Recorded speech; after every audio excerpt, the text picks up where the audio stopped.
Magandang araw sa atin mga kalingap. Mga kalingap, may update tayo kay Dara. Pero bago po yan mga kalingap, kung bago pa lamang kayo sa channel ko, baka naman po pwedeng pa-like and subscribe my channel para lagi po kayong updated sa aking videos. At huwag din po natin kalimutan mga kalingap na pakisuportahan ang ama ng kalingap na si Val Santos Matubang at Kalingap Rob Matubang, pati na rin ang viewers at reactioners. Maraming salamat po. Mga kalingap, masayang ipinagdiwang ng pamilya ni Dara ang bagong taon dahil sama-sama sila lahat dito. Ngunit napalitan ito ng lungkot dahil hindi ito pumayag si Dara sa kagustuhan ng tatay na sama-sama sila lahat na titira sa bahay nila Dara. Karamihan sa mga viewers ang nagsasabi na dapat hindi titira ang kapatid ito ni Dara dahil may asawa na ito.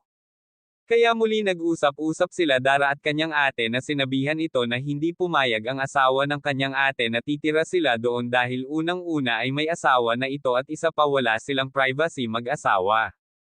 At higit sa lahat ay para talaga kay Dara ang bahay na yun kaya wala sila karapatan dun tumira.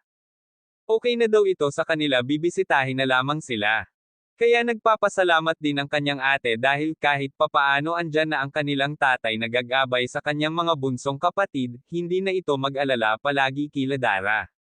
Nagpapasalamat din si Dara sa kanyang ate dahil nagkaintindihan na sila pareho, at higit sa lahat ay muli silang nagsama-sama ng Pasko at ng bagong taon, kaya wala na daw ito mahihiling pa si Dara kundi ang mabuting kalusugan ng lahat ng kanyang pamilya at makatapos sila ng pag-aaral para sa kanilang kinabukasan. Kaya mga kalingap, hanggang dito na lamang po muna ang update natin kay Dara. Maraming salamat po. Thank you for watching and God bless us all.